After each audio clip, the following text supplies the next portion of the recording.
Are you ready to learn what red flags keep an eye out for when looking for love? Then we got you covered. I'm Brianna. And I'm Alex. And this is the podcast where we unpack reality TV and call out the bullshit. So that you show up confidently while dating and in relationships. Welcome to Ditch the Script.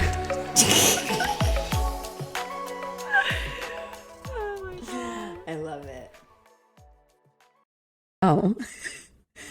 She was ready for us before we were ready. Hey. Yeah.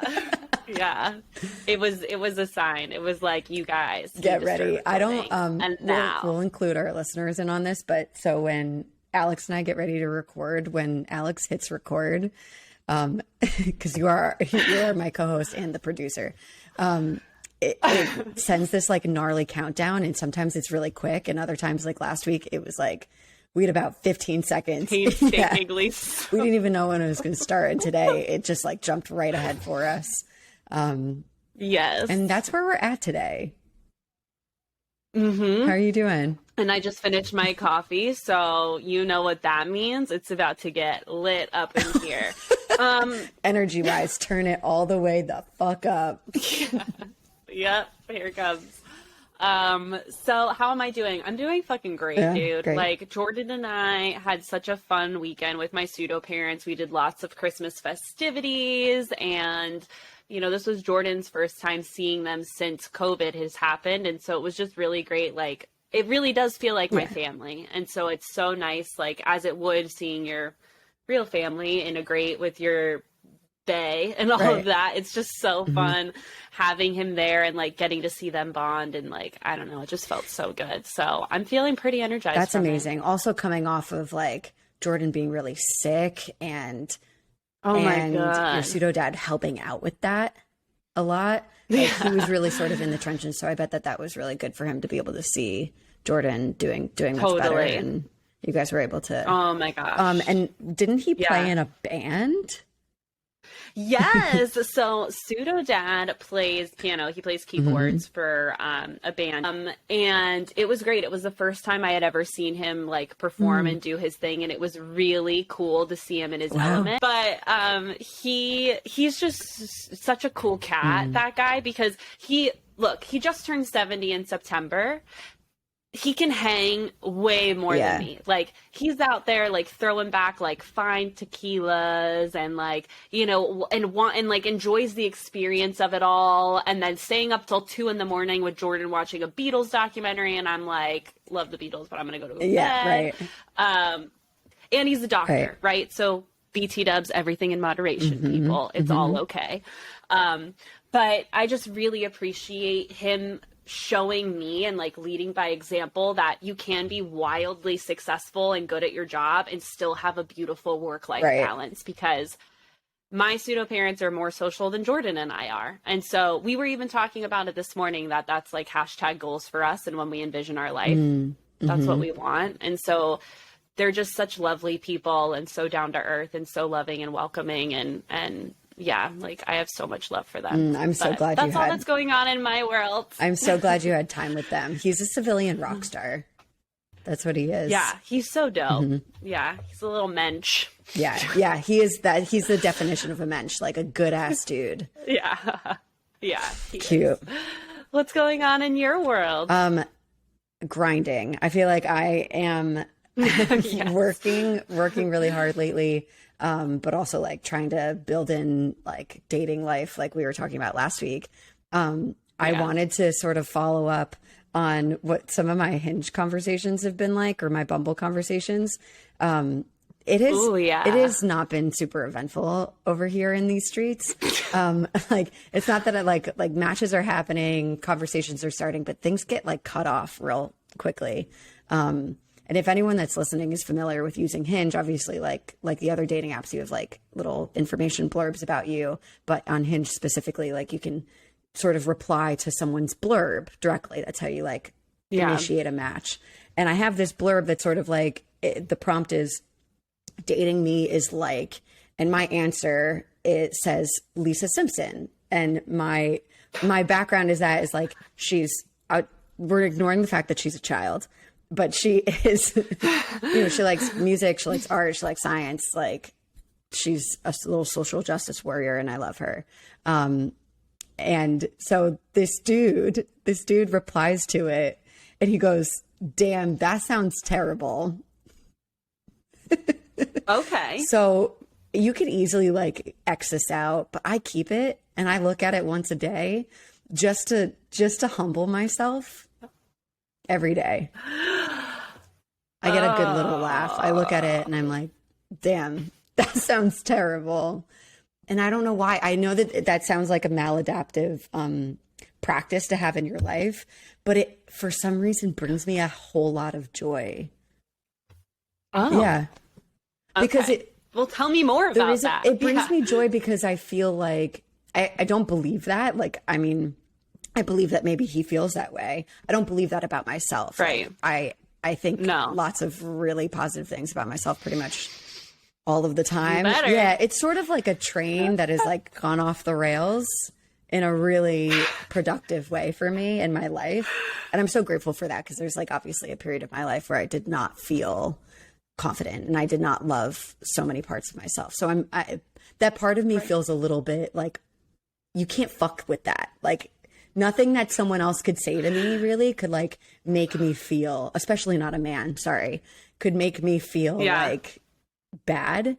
So when I see a message like that, where they obviously don't know the depths of like why I even wrote Lisa Simpson, they're just like, maybe they don't like the show. And so he's like, damn, that's terrible. That sounds terrible. To me, that's just like pure comedy. And I need at least one belly laugh a day. So right now, that's what's giving me it. You got it. You have it set aside and ready for the daily belly laugh. That's one hilarious. of these days it's not going to serve me anymore and I'll get rid of it. But for now it's. And you'll have a new replacement when I'll have a new insult in my inbox ready to go. Oh God. Anything else? No. Any other fun dating app God, stories? I wish. No. God, I wish. No. Things are chill. Yeah. Things are chill. Yeah. We're just like dating out here is actually a little bit more challenging than I thought. A little bit. Mm-hmm. Yeah. You know, I will say I never realized how much of a joke Florida was to the rest of the country until I left Florida. And what I think is hilarious is that now being in California and having you in Florida, I'm way more fascinated to hear what it is like dating in Florida since I've left and all of that and how the world has changed. I mean, not the world, but how Florida has changed as dating apps and Snapchat. Like I haven't been to Florida since Snapchat's been a thing. Okay. Yeah.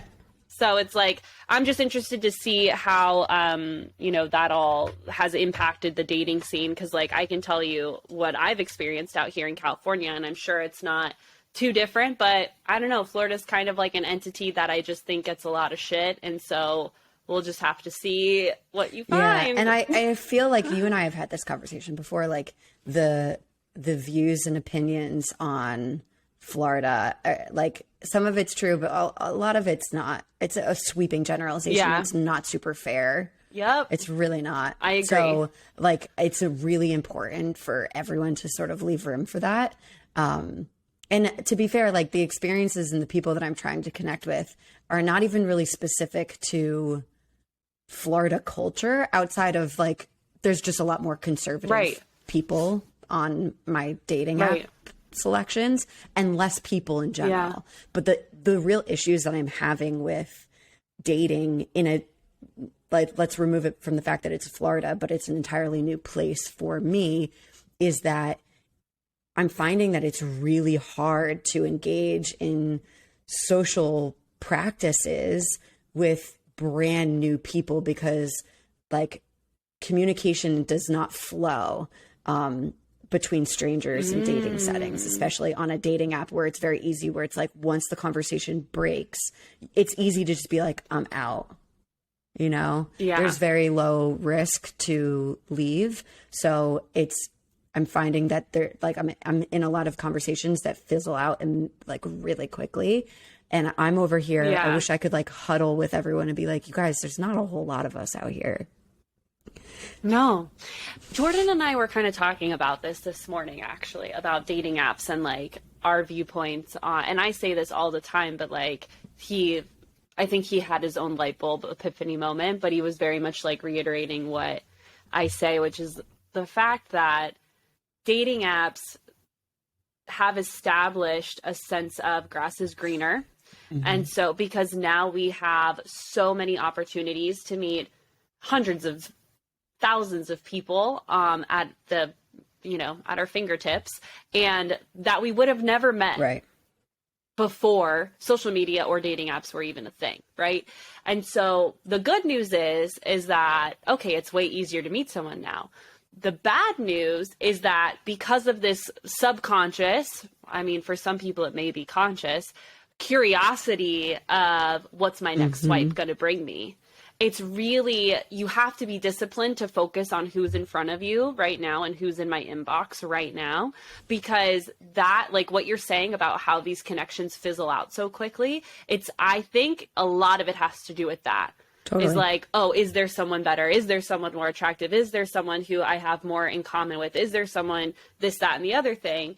And it's like, look, there is no such thing as a perfect partner. So actually take the time to invest in who you are matching with and exploring that option instead of giving it this much of your time and attention. And I'm holding up, for those of you listening and not watching, I'm holding up a little tiny space. Teeny tiny.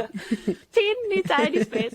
But yeah, and actually like explore it, don't just discount it and say, oh, well, the conversation, lulled and I don't really know what to say next. So clearly that's not a match for me. It's like, nah, that shit's going to happen at any point. Yeah. There's days where Jordan and I don't know what to talk about, and that does not mean our relationship is doomed or we're not totally a good match for each other. It's just life. Yeah, it's tough to endure in the very early stages, where, especially on a dating app, where it's dependent on either keeping a conversation going or making a plan to see each other in person. To meet. So I have a quick question. Your advice could be used here. What if so let's say you have a client and maybe that client's me, and someone is like, they're having conversations online and they're in a conversation with someone that seems interesting. They seem attracted to them, blah, blah, blah, but it falls short quite quickly because not every response is going to follow up with like a new question about each other. What would you advise your client to do if they feel stuck in those moments? If they feel stuck and they genuinely are interested in this person, like, because this could go either way, right? If my client has been talking to someone and the conversation falls flat, but there was nothing said in the conversation that piqued genuine curiosity and it was kind of just like ho-hum, then the world's your oyster. If you don't want to keep talking to them, you don't want to keep talking to them, unmatched, whatever. If, however, you genuinely are curious and you're like, ooh, this person said something that's super fascinating, blah, blah, blah. You have a few options depending on where the conversation left off, right? So, I'm a big believer in like double messaging isn't a big deal, especially if your last message didn't warrant a response. I think a lot of times people get in their head about like, well, they haven't written me back yet. But it's like, if you didn't serve up an opportunity for them to respond, absolutely, you cannot be upset about that. So double message them, ask a question, ask a follow-up question. If they happen to mention something else on their profile that's, interesting that you haven't addressed yet, pick that, oh, I see that you travel. What's your favorite place you've traveled to so far? Yeah. Whatever. Now, if you feel like you have enough information and you actually are like, okay, let's move forward with this, just freaking ask them out. In my opinion, I tell people if you've been chatting for a day or two on an app, within a week, you should probably meet, because I feel it is a disservice to keep messaging in this kind of texting dynamic for an extended period of time, because it builds up a false sense of who this person is. And I'm speaking from personal experience because I met someone off of Bumble, I believe it was either Bumble or Hinge. And then we ended up texting for 2 freaking weeks before we ever met in person.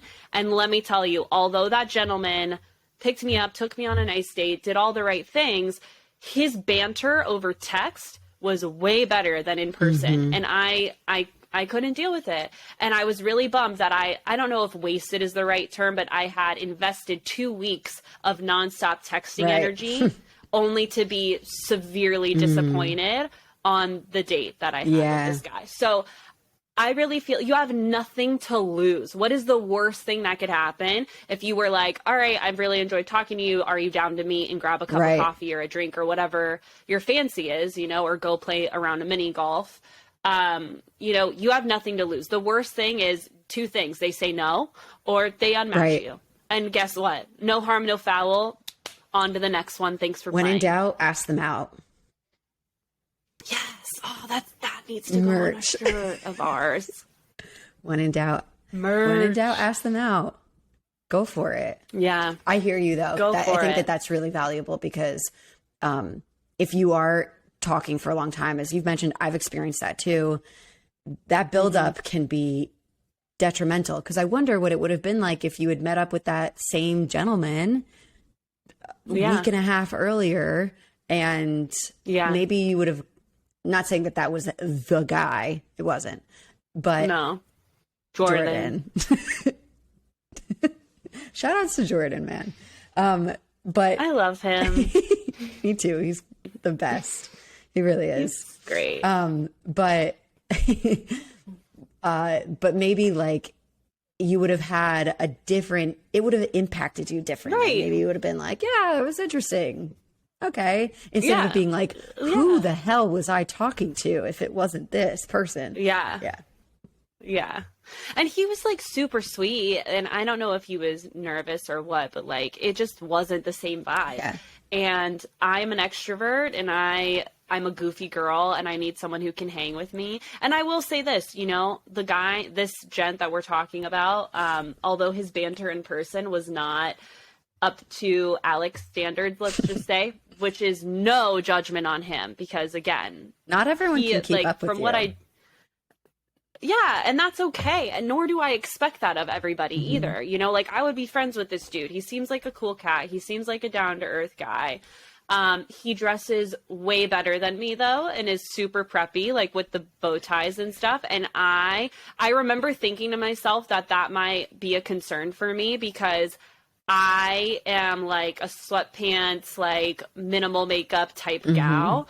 And he would like dress to the nines and like, again, no harm, no foul. If that is you, you live your truth. I am not judging him. I am just saying, knowing me, I would have felt a lot of pressure to try and meet him at that level, you know? And so like, as silly of an example as that might be, as far as like core values and the way we present ourselves to this world, I didn't feel like we were a match there, you know? And that's okay. And so, yeah, I mean, I don't think even if his banter was great, I think that would have been a little bit of a concern just because like just because of that, like it's just a mismatch in lifestyle, you know, and like how we like to show up. And so, yeah, I mean, at the end of and a year later, I met Jordan. So literally that wasn't that long ago. I mean, I guess in the grand scheme of things, yes, it was longer ago because you and Jordan have been together for a while, but wow. Yeah. Yeah. My 2-week textual relationship that ended up in an absolute fucking flop was the very first.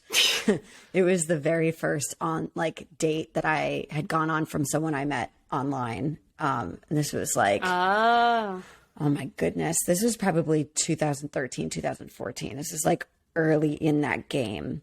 And I remember being absolutely awestruck at how different this person was in person than via text message. And as a more mature version of myself now, I can recognize, okay, this person was nervous, really nervous. And I it scared the hell out of me because I took it personally a little bit. Like I was like, why would you do this to me? But I don't understand it the same way anymore. I think that some people also like feel more comfortable on the internet and in internet spaces where they can think about what they want to say and their wit is on their side and there's not this like social pressure, but it's not exactly for me. Right. Yeah. Yeah. And that's okay. And I think that's all that dating is. It doesn't, I posted a TikTok the other day that was like, you're going to break up with the majority of people you date, and that's a good thing. And someone commented, and I love this analogy. She was like, my mom taught me that dating is like going shopping. You're going to try a lot of clothes on, and then you're going to find the ones that really vibe with you, and those are the ones you actually buy. And I wrote her back and I was like, that's such a dope analogy, because I think we're all so eager to get to the end result of this committed relationship that before we eat, especially with dating apps, because that expectation that there is some kind of romantic connection is there. And so I feel like, as you and I have alluded to in the past, the temptation to get emotionally invested and like envision what the future could look like for this mystery person you're about to meet in real life or whatever. And then we get we get ahead of ourselves, and then that's what keeps us stuck in these patterns of like wanting to hold on to something that really isn't serving us. And so the reason I posted that TikTok was like, we need to understand that it's okay to break up. Breakup does not equal failure. Meeting someone and it not working out is not a reflection of you, is not a reflection of your worth. It is just the name of the game. It's like, you gotta just kind of keep going on, and then once you do find a match for you, you continue to explore that and invest in it. But don't take the pressure off of yourself. Absolutely. I love that you mentioned that it doesn't equate this idea of failure that we tend to like really cling on to and feel really hurt by, when you have to imagine that like there's going to be a future version of yourself, God willing, that like looks back on your experiences with your relationships and said, oh my fucking God, I'm glad me and this person split up. Maybe I have thoughts on notes. Maybe I have notes on how it went down, but I'm really glad that we didn't continue to do what we were doing, because I don't think that would have been good for me. Yeah. And I have had those exact thoughts. I even like, same thing. I also recently posted it on Instagram being like, someday you're going to meet someone who makes you thankful that it didn't work out with your last partner, because that was me. And I try like that, guys, that was me. I was so addicted to one of my the one you met. Bree met the guy that was my rock bottom. And oh man. And it was painful and it was shitty. And I held out so much hope because of the wee bit or more like for the mirage of what, when you're dealing with people who have personality disorders, and if anyone's listening to this that struggles with that, no shame, no judgment, because it really is trauma. Yeah. Like all of that comes from trauma. And so if that is you, I encourage you to seek out the help and support that you need to, actually be able to establish true healthy connections with other people. But, when I was with this guy, he was very much still acting out of, sadly, his diagnosis. And I did not know until the very end after you had met him. And so I fell for the mirage of what he was trying to present to me, and I think that, if I'm being completely honest, I do think a part of him really wanted to try and be what he couldn't be for me. Right. But the reality is if you don't prioritize your healing, and if you don't actually confront your shit, you act out of that over and over again. And so for me, it was chronic cheating in that, and a few other things, gaslighting and triangulation and all of the stuff. I had a point to this. And you said that like you met Jordan, you were grateful that these things didn't work out. Yes. And so that's what I was trying to say is like, I went back to that guy so many times with the, like, telling myself the lie that it's going to be better this time because he said so, right? And not actually looking for the evidence of what is he doing? Like, what are the actions he is taking to be better this time, right? I just took him at his words instead of believing the patterns of his behaviors. And so when that relationship ended and I was devastated, and that was the kick in the ass I needed to do what I needed to do in order to get to where I am today. But when I did meet Jordan and I was experiencing healthy relationship, healthy connection, and a man who respected me and my feelings and my opinions and the stuff that I've been through, and didn't meet me when I was speaking up for like what I needed with anger or contempt or anything like that. You know, he was like, I want to understand you. I want to be there for you. I want to be a good partner for you. All of that, daydreaming fairy tale of what that relationship could be was non-existent because he was everything that I had been looking for so long, and that I had been craving from every previous partner. And so I just say that because it's like, for any of you that are out there, you know, struggling with moving on from an ex, or leaving a toxic relationship, and almost self-gaslighting, you know, was I the problem? Did I, you know, leave something prematurely? And any of that, all of those thoughts that go through our mind when we leave something that at once lit us up, you know, I can promise you that if it's not them, it's someone better. And yeah, and so just take it from me. Like, I promise you that I know those times hurt, but at the end of the day, you will meet someone that makes you so thankful that it didn't work out with anyone else. That's beautiful. So keep going. That's beautiful. And I think it's a really important, like, real life story, because a lot of us who are in that hurt have a really hard time seeing that this is like, there is life and opportunity beyond this.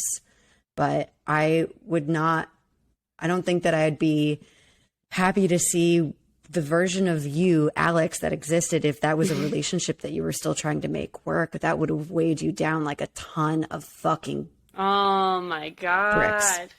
And it was. I was a shell of who I was. Like, I don't know if you remember, but when we went and grabbed tacos, did you see the amount of makeup I had on my face?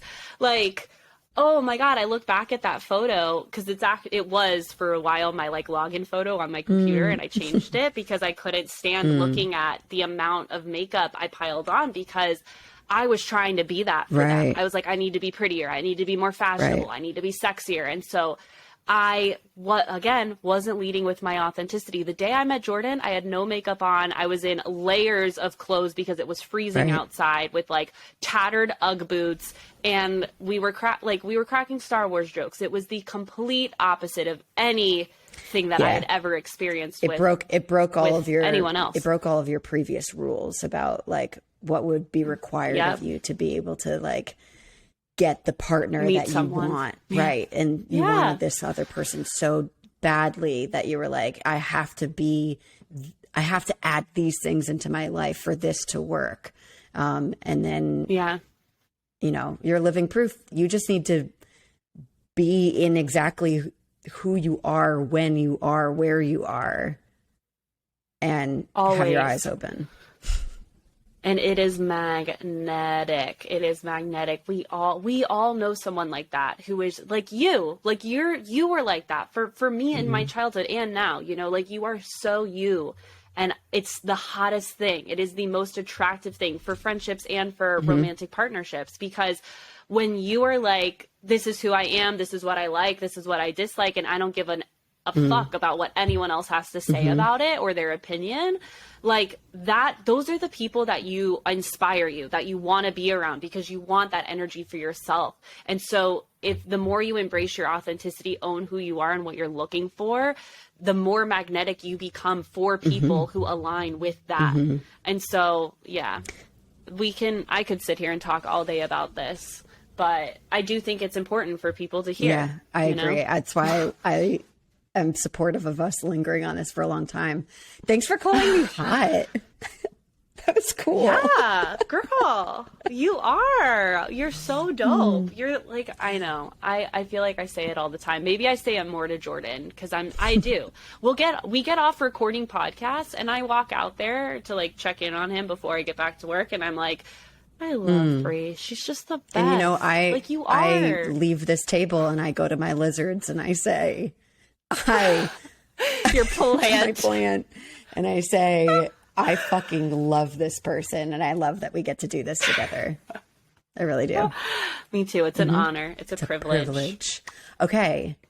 On that note, it's time for a Bach Breakdown on a very it is so time. A frustrating episode. This is a frustrating episode. Oh, I thought this episode was probably the most educational episode of of all of it. As far as when it comes to spotting gaslighting, spotting manipulation, spotting all of that, like, because for two reasons. One, you have the guys there in real time with like no buffer, not much editing. And two, when they run back all of the flashbacks or like what happened in the season, it's cut together like boom, boom, boom, boom. So the fluff that's in between that maybe has your brain not realizing how repetitive some of these behaviors were, it's like a very potent horse pill to swallow when we get some of these recaps. So, ooh, I am stoked to unpack this. Holy cow, Batman. For context, this is the Men Tell All reunion show for Michelle Young's season, her group of Bachelor contestants. And I do want to put a little disclaimer that there was some clearly scripted events that took place throughout the show. But I totally agree with you that like there were so many moments.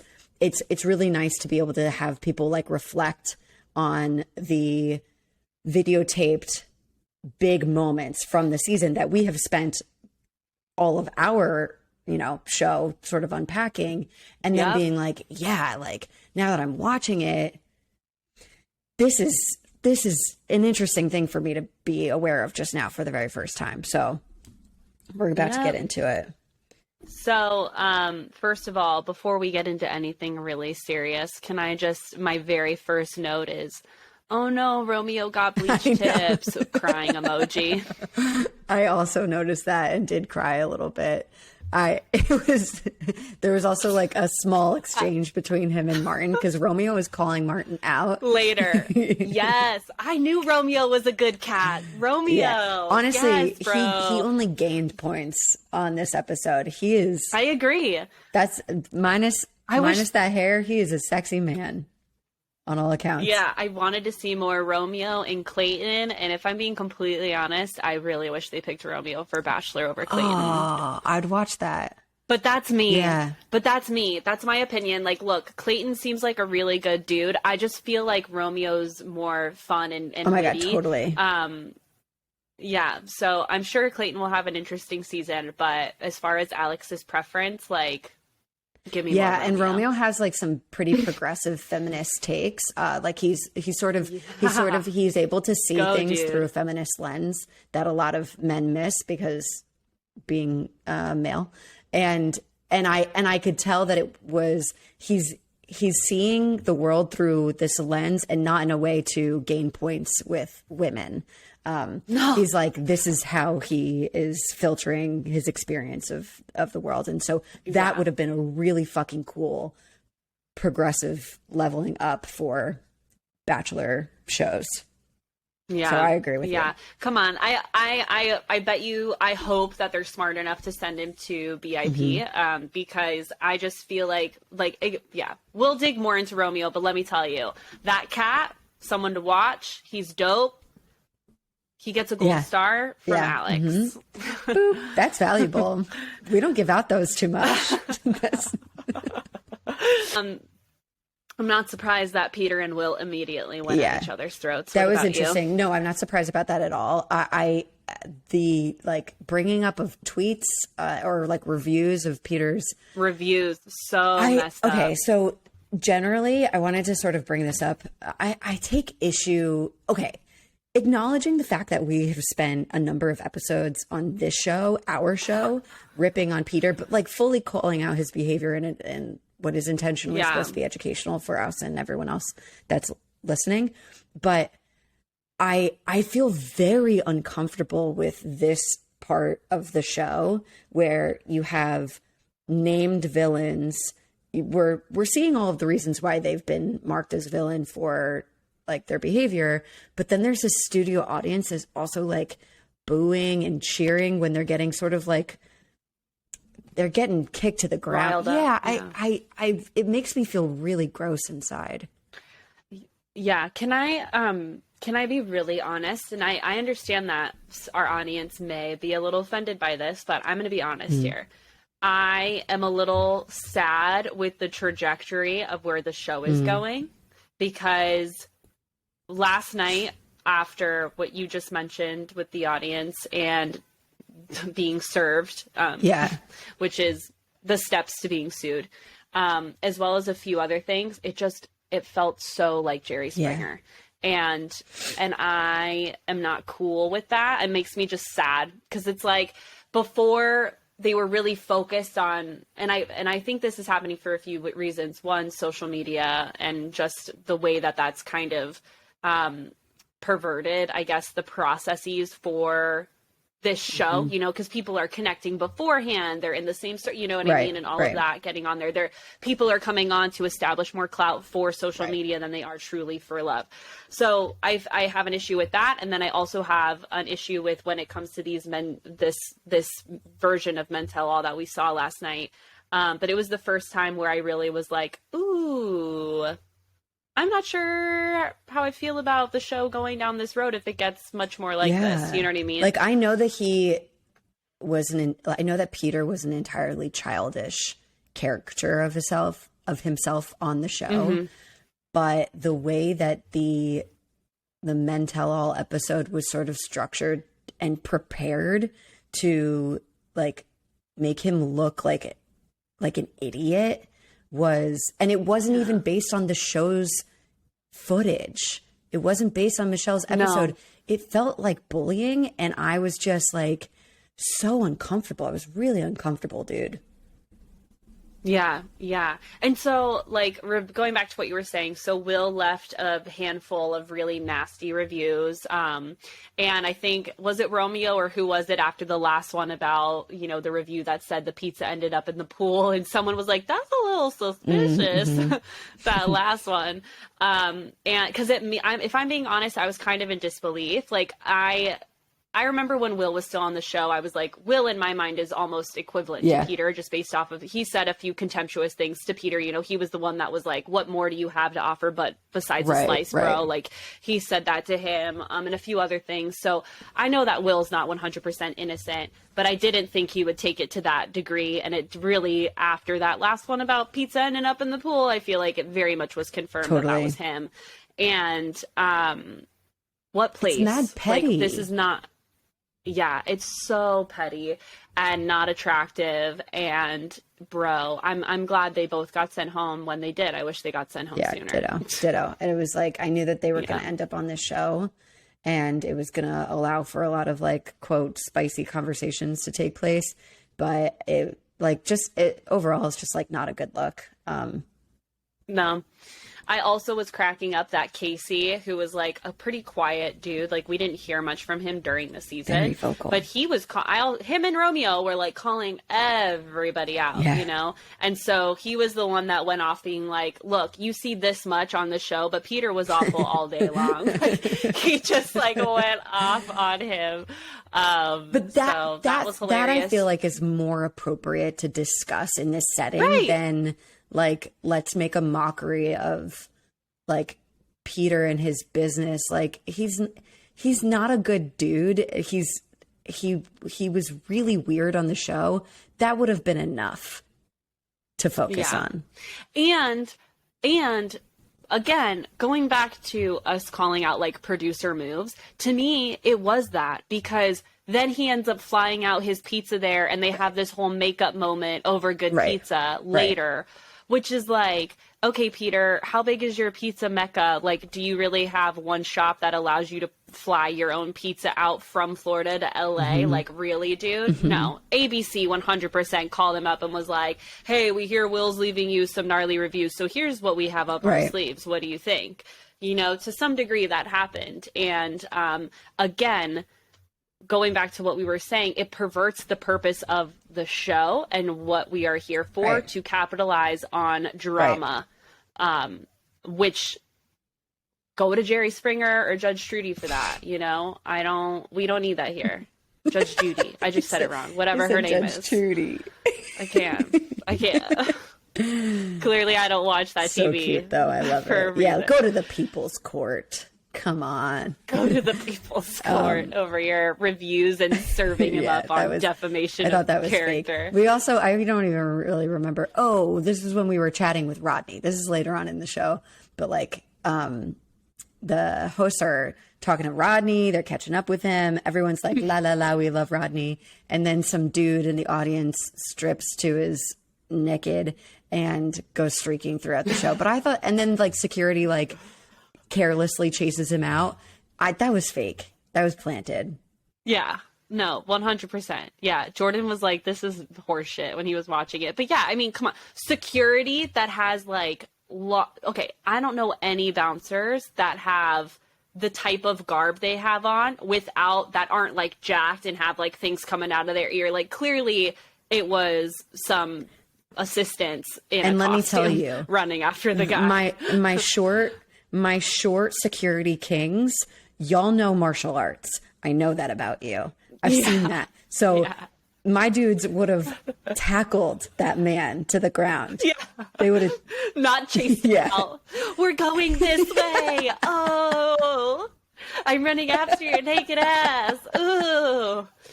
See you in the green room, bro. Oh yeah. Yeah. That one sort of put me over the edge. I was like, if it weren't for this podcast that I love so much, I would have been turned this shit off.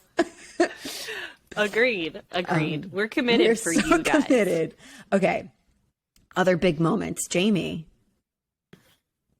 is like the toxic ex my toxic ex that we were just talking about. Yeah. With none of the appeal. Martin, if they exactly. Like, dude, guys, if you struggle to spot any kind of gaslighting or manipulation or anything, you go back and study it. You study him and you pay attention to the questions that are asked and the words that he responds with, because it was circle after circle after circle, blame game, shifting perspectives on no, this isn't about JV. We all sat down as a house and discussed this, bro. I just said he's creepy and scary. Yeah, and it's very clear how not okay his words and actions are. And I, for like an educational tool, the people in the audience, not the people in the audience, the other men, the other contestants were calling out exactly what is important to notice in his demeanor. First of all, he shows up, he says to Tasia and KB, and he's like, looking fabulous, la la la.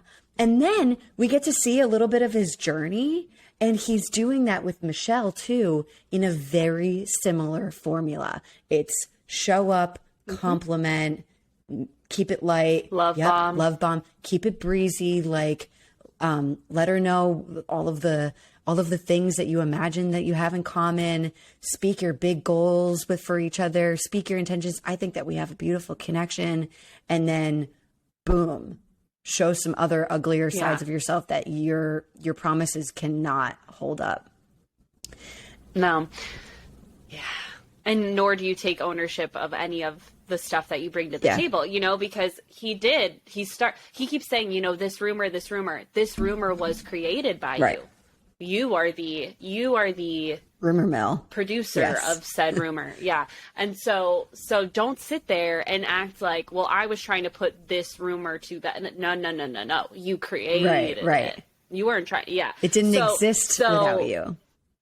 So with Jamie and like the amount of times the guys were like, just apologize, just apologize. And he never did. Not until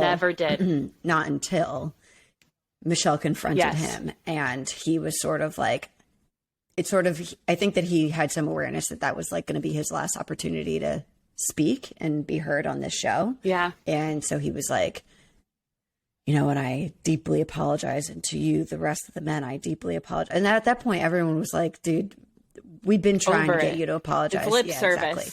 It's clearly intentional that you're doing this here and now. You don't mean anything here. I thought that it was really interesting the way that the men called out in real time, Jamie taking his time to respond to any direct question. And they were like, dude, we don't want to hear your parables. Give us a direct answer. And he was just like, there's two different kinds of understanding here. Yeah. And it's like, bro, this is not a dissertation. But so there's something that you said a number of weeks back is pay attention to someone who's buying their time to be able to formulate a response. Right. And that's really what I felt like I saw him doing last night. Well, Monday night. Yeah. And that's what it was. Yeah. And it was weird because when he did finally apologize, Jordan also had the idea, like, maybe they asked him to carry out the drama as long as he could until Michelle came out, which is like, again, total possibility. And so, you know, and let's also be real, they probably get paid to come on. So like, he's probably getting paid a pretty penny to be, you know, interviewed directly like that. Portrayed. Yeah. But, you know, look, we won't know. What I do think matters more about this whole dynamic is what everybody else had to say about him, because, you know, Romeo, I have a quote here. Romeo speaks up about how he, quote, fell under his spell and how he messed up on that. You know, Casey says that it was Tony Robbins all the time in front of the camera and then talking shit behind backs when cameras were off. You know, and then Rodney finally chiming in, which I thought really spoke to the delusion, of Jamie, where Ronnie was saying, I remember that night and you literally said, all of this is recorded, so someone needs to fess up. And again, Rodney's right. We saw it all play out. So how can you not watch the season back and say, wow, I really messed up, and that not be what you lead made a with, mistake. You know what I mean? Like, I don't actually know if this was Jamie's experience, but he just felt so rooted in clinging to his position. He really wanted to back himself all of the way. But I almost wonder if, like, he felt like, man, I really fucked up and I do not know how to own this. Like, let people know, like, I regret, I was scared. I was afraid of being misrepresented. And then, oops, I got misrepresented to a degree that I couldn't have even predicted. Like, yeah. And for me, like, and this is why I feel like it's important to point out what both Casey and Romeo and Rodney had to say, is at this point, I don't think it's, because I want to talk about Salad Guy. I want to talk about Rick in a second. At this point, I feel that this is like something Jamie needs to go to a lot of therapy for, because I feel that this is who he is. It's not coming from a place of, how do I say this? In contrast, let me just jump to what I want to say about Rick. Whereas Rick's red flags that we've unpacked, you know, some of the really controlling type body language that he used with Michelle, and some of his love bombing and the getting way too attached too quickly. I don't think that stems from Rick having any kind of narcissism, sociopathy, anything like that. It really comes from a place of wanting to find love, the desperation to be chosen, and really, really, really eagerly seeking it out and not knowing the steps necessary to get there in a healthy way. Whereas with Jamie, it seems a little bit more calculated, sociopathic. Yeah, I totally agree. Rick's behavior, while we saw it early on and we were like, I don't really love this. Something's not right. Something felt off. And we were like, okay, what's this about? We're going to have to wait and see. But I think that you're so right about that. It really does seem like coming from a deep place of eagerness towards finding love and feeling validated. Right. I mean, he lost a parent. That oftentimes can create this well of like, I need someone to fill this for me. You can totally recover from that. Like, and so did Jamie. Yeah. Jamie also lost his mom to suicide. And so again, what I said earlier about those who struggle with personality disorders, it doesn't mean that you are chained to that personality disorder. There are so many tools and resources out there to help you manage what you struggle with. And it is your responsibility to seek that out. That doesn't mean that you use your personality disorder as an excuse to treat people poorly, right? Yeah. What else in this episode popped out to you? There was the situation with Martin. The moment that, so there were two moments with Martin. There was Martin being addressed by the hosts and the men. And then there was Martin paying, I'm putting this in quotes for those who cannot see, an apology to Michelle and speaking directly to her there. So I found that I mean, listen, if he's in a relationship and he finds that this person is the love of his life, good for you and the very fried, bleached ends of your hair. Good for you. But I found that to be also very icky to like be there and be like, this helped me find the love of my life. Like, first of all, no one fucking cares. No one cares. Like, no one cares that much about you. But people were calling him out on behavior that he too was not comfortable taking any responsibility for. What'd you make of that? Yeah. Martin. So the rumor is that Martin had a girlfriend on the show. He says he broke up with her when he went on the show, and I felt from what I interpreted, it was the same girl he was with post show. Mm-hmm. So I guess they got back together and he's calling her his soulmate, which is really big language to use when it was like, a month or two ago, you were vying for Michelle. And dude, I loved how Romeo just was like calling him out, even to the point to where like, dude, I got, like, he made a joke that like, I got my hair like this because of you, bro. And clearly I made a mistake, and he calls him out on being misogynistic. Yeah. And I was really we need to label these things, guys. I was talking to this with a client the other day, and then I saw a reel that backed this up. But like, things don't get better until we call them what they are.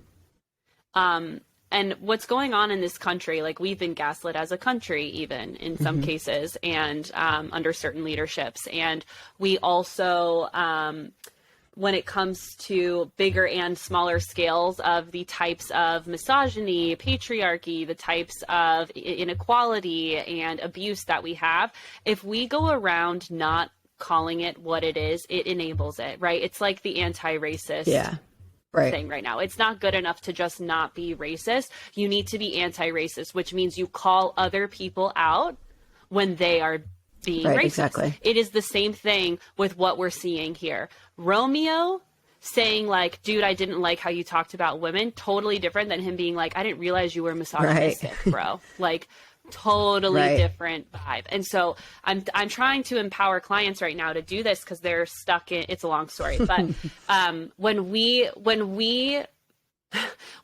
don't say, even to ourselves, like, okay, I'm being gaslit right now, okay, that was emotional abuse, okay, that was mental abuse, if we don't even say it to ourselves, we end up two things: one, enabling those behaviors, or two, taking over responsibility, meaning like, I did something to make them do that to me, right? This is really my fault. I shouldn't have said anything to begin with. No.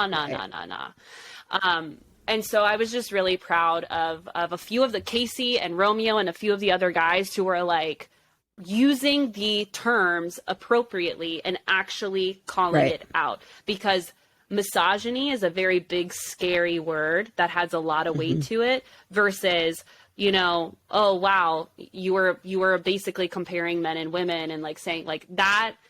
He broke it down to explain it, but just leading with that would not hit as hard as the label. Yeah, I totally agree. I in the spirit of that, I want to break down why one of the examples that Romeo gave on why Martin is a misogynist. He mentioned something that stuck out to me. He said, you told Michelle that she's not like other women. And I just wanted to focus on that for a minute, because I really do think that there's still a large number of us that still hear that as a compliment. And for a long time in my life, I heard that as a compliment of like, you're not like the other girls, you're different. And, there's a part of you that's like butterflies, like, ooh, like, I stand out. But that's not what we're saying here. If we really examine that statement, you're not like other girls. Oh, so all other girls are what exactly? All other girls are bad, lame, weak. What is it about me? What are these quote positive qualities that you notice about me that I guess all other girls don't have? Right. So it's just it's such a diss to women as a group, and it's such a sweeping generalization, and it's not a compliment. And I just want to also preach here that, like, at least me, I am an amalgamation of all of the women that I have admired in my life. I am everything that I am. I have picked apart all of the things that I think are cool and funny and exciting and enticing and adorable. And I have found what's naturally occurring within me that sort of gravitates towards those qualities that I love. And that helps me. Other women, Martin, help me be a better woman. So suck on that. Snaps for brain. I love it. Yeah, I really appreciate you pointing that out, because yes, it's very important to pay attention to what someone isn't saying just as much as what they are saying. And again, that is a skill to have. Yeah, I want to hop over to Chris and Olu. Yes. So Chris S., I also feel like, you know, I feel like if we were going to label like biggest red flags or biggest villains of the season, like Chris S., Jamie, Peter, Will, you know, Peter and Will, I would say I have a little bit more hope for, which is kind of funny and makes me chuckle, but I will back up my explanation if anyone wants it. But Chris S., man, refuses to apologize. Even when Olu calls him out for being like, do not ever say I have a low IQ. I'm Black excellence. I have a master's degree. Like, do not. And I'm so glad the audience like popped off and supported him, because how dare he, first of all, ever say that about anybody? Okay. And then two, in the environment that he is in, to be casting that kind of judgment on someone at the time and even now he hardly knows, right? Because I can guarantee you those two had no intimate conversations in the house.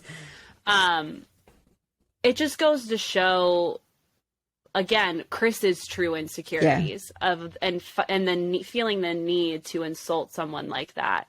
And again, the hosts, both Katie and Tasha, were like, okay, Chris, do you have anything to say to Olu after that? And he was like, no. Yeah, right. Zero. So cowardly. Accountability. Yeah, so cowardly. And so I just wanted to say, well, we were right about that one too. And yeah, you know, when it comes to this whole night, Michelle handled it like a queen, because she confronted everything she needed to confront on the Martin situation, on the Jamie situation. She did it all. Like, go girl, go. And really a great example of how to call someone out and be respectful at the same time. Do you have a prediction on how the rest of the season's going to go with her pick? No, because she said something super interesting to me that when she said it, I was like, yeah. Oh, what was that? Do you know what? Did you think the same thing? I was noticing her body language as KB and Tasia were sort of like teasing the audience for the rest of the season. And I was watching Michelle sort of like squirm a little, take some deep breaths. And so something about that told me, I was like, ooh, this is not going to go how we want it to. So the two things that stood out to me was with Olu, she blatantly says, I wish I had more time to explore, which made me kind of bite my lip, because I can't imagine you being happily engaged and saying that. Now, at the same time, I want to give her a lot of grace here, because I actually looked at Jordan and I was like, I would probably be the kind of girl to black out and say something like that on national television. but just because like she enjoyed Olu. And so I'm like, I also don't want to say that that means she's not happily engaged, you know, but it was just a curious choice of words. I agree. And the other thing that I was like, I wonder if she chooses just to date someone instead of actually get engaged, was when they showed her highlight reel for Moving Forward, when she was standing there and she was like, what am I doing? Yeah. That made me go, okay, so did she say, what am I doing? Because she just let her number 2 go home and now she's waiting for her number 1 to arrive and she's just feeling a whole mixed bag of emotions? Or does she truly mean, what am I doing? I'm getting engaged within 7 to 8 weeks or whatever on this show, and I need more time. And like, she even said that, you know, I'm going to do what I think is right. If it's not an engagement, then we'll date. And I wouldn't be surprised if Michelle made it happen like that. So do I have a prediction? My prediction is that the final 2 are going to be between frickin' Joe and Brandon, and I think she's going to pick Joe. But who knows? I'm also avoiding spoilers like a crazy person. So that's what I, you know, not knowing any of that information that's circling the interwebs. That is my innocent opinion. Yeah. I'm excited. To find out.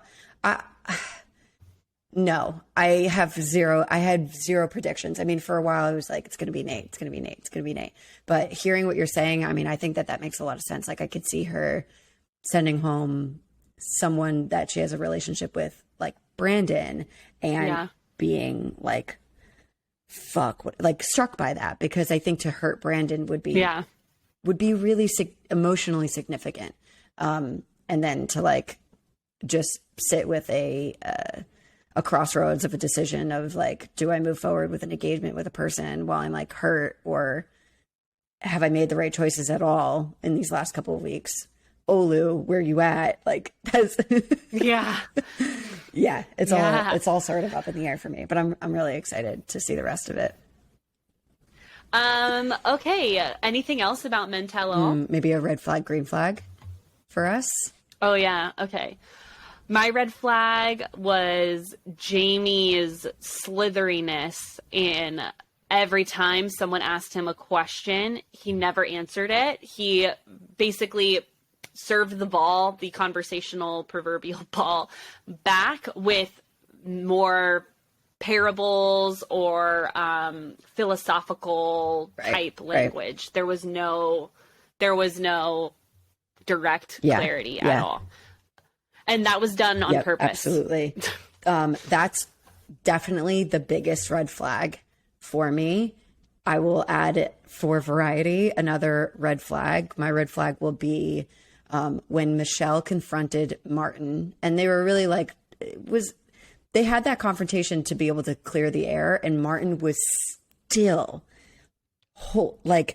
tight, white knuckled grip on his stance, his perspective. No, there was zero budging. You could hear it in the inflection of his tone, where he was like, and I feel like he just could not let it go, that his position, his point was not being made in Michelle's eyes.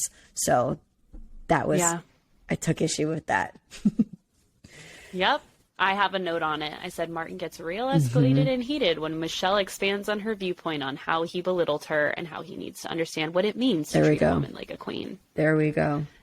I so agree. I so freaking agree. Okay, green flags. I feel like we're gonna say the same thing. Michelle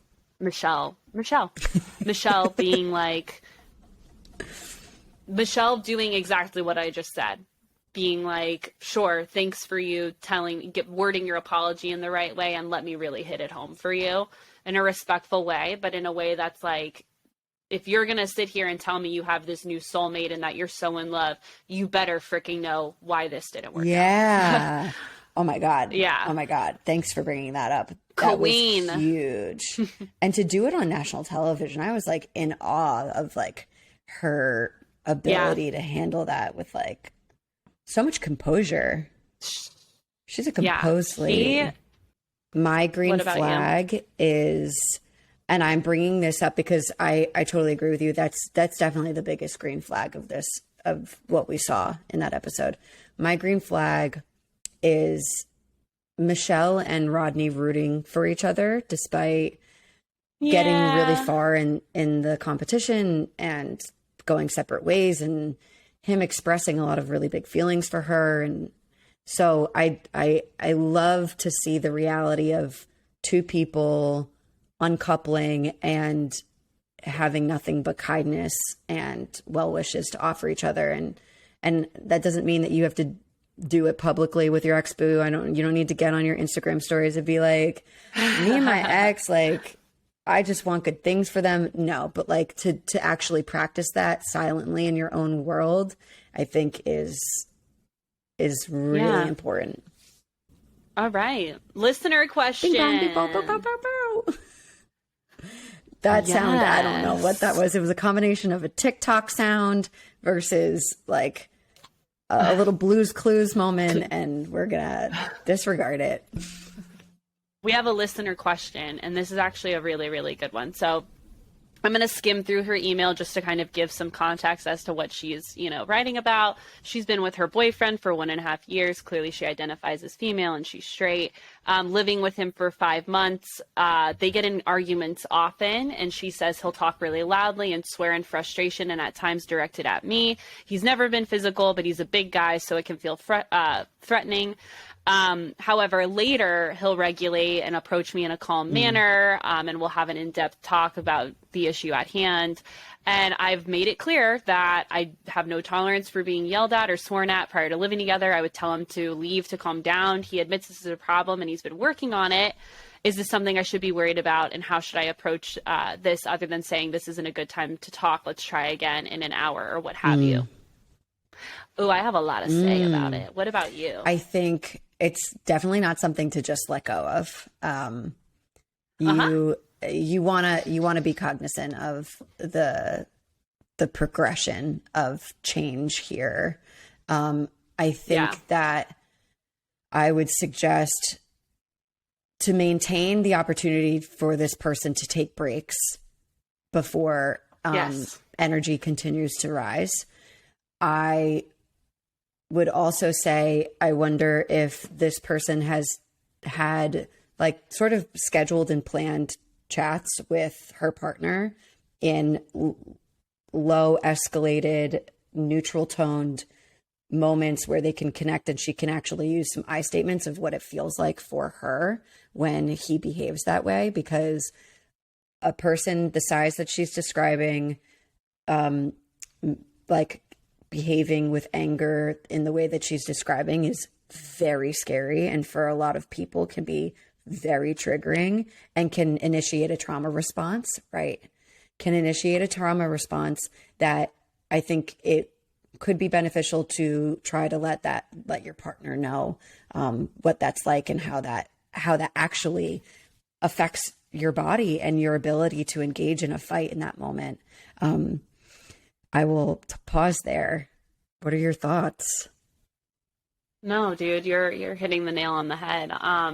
We need to understand that while someone can say, I know this is a problem and I'm working on it, if there is no action and if there is no effort in the moment, then you need to believe the patterns of their behavior over the promises they keep making. Because if this clearly sounds like it happens multiple times. She said, before I even moved in, I made it clear, like, and I would ask him, leave. He needs to be self-disciplined enough to know when he's emotionally dysregulated, meaning emotions are going crazy. He's getting angry. He's wanting to yell and raise his voice. He needs to be able to sense that and take action on his own in those moments. And or if you speak up and say, let's talk later, and he doesn't respect that, right? Let's take a break. Also an issue. Okay. And so this is something that, like, I teach the timeout method all the time. Jordan and I, when we have our disagreements that make us emotionally dysregulated or sensitive, he goes for a walk. I do my breath work. Like, we have a plan. We have rules of engagement. That's what I like to call it, you know, where we'll say we need a timeout. We have a hand signal. If we're too even emotional to even articulate, you know, we'll be like, all right, I need a timeout. Like, I'm going to go in the room. I'm going to close the door. He goes for a walk with the dog or whatever. Because we both know that we can't have a logical conversation if our emotions are going crazy. And we need a logical conversation to get to a solution. So taking time apart is what we reach for automatically, instead of sitting there trying to have a conversation and then it just ends up with us screaming at each other, which is not healthy at all, right? And so, you know, this is what every relationship needs. You need to find whether it's a word, whether it's a hand signal that works for you, you got to find it. And both parties need to be self-disciplined and committed enough to actually use those tools when the time arises. Because at what point does it come from, I have good intentions and I'm trying, versus I'm telling you what you want to hear, but I have no intent in actually implementing what we discuss. Right? So if this is I know this might not be what this person wants to hear, but if this is something that happens all of the time and there isn't the 3 out of 5 times they're able to control themselves, they go for a walk, they do what they need to do to regulate, and we can problem solve, and maybe 2 out of the 5 times we fight, they struggle to actually do that, that's different. But if it's 5 out of 5 times, if it's 3 out of 5 times in the opposite, in the negative, is that a life you want to sign up for? Yeah. Because cussing at someone and being like, F you at the top, like I'm with her. I do not do well with yelled voices, even to the point to where Jordan's cheering. I think I told you this before. Jordan, if he's cheering for the hockey game here, the football game or whatever, I feel some kind of way just because of the big loud noise and the high energy that comes out of nowhere. I've had to work on that. And at no point do I ever tell him, you know, you can't cheer that loud or whatever. But if that kind of energy was coming at me from a place of I'm mad at you or you hurt me and it's in between, you know, back and forth at me, I could not be in a relationship. And I want to specify a skill that you just highlighted on, you know, it's your ownness to work on how you respond to a behavior like that with the information that the context has nothing to do about fight or an argument between the two of you. I want to make it very clear to this listener that it is not your responsibility to change your response to your partner's anger. Your response to your partner's anger is incredibly valid and appropriate. It is appropriate to have emotional response. It is appropriate to reflect on what that's like for you and set boundaries and create rules for engagement so that your partner can do their part and manage their emotional response that leads to this problematic behavior. Yeah. And going back to what Bree said, like if you haven't used words like, I don't feel safe with you when you talk to me like that. I don't feel safe when you allow your anger to be projected at me in these ways, and get really specific, whether it's the words, the tone, the big, like for me, big hand gestures. Like even if it's like, and I can't believe that they like something like that, you can't fully see me. Alice's arms are like above her head, like doing some sort of an aggressive but like wave.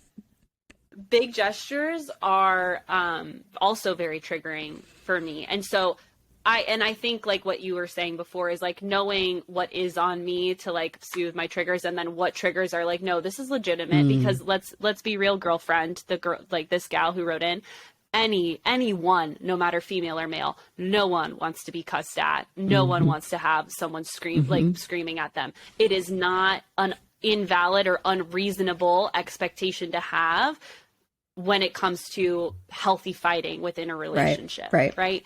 So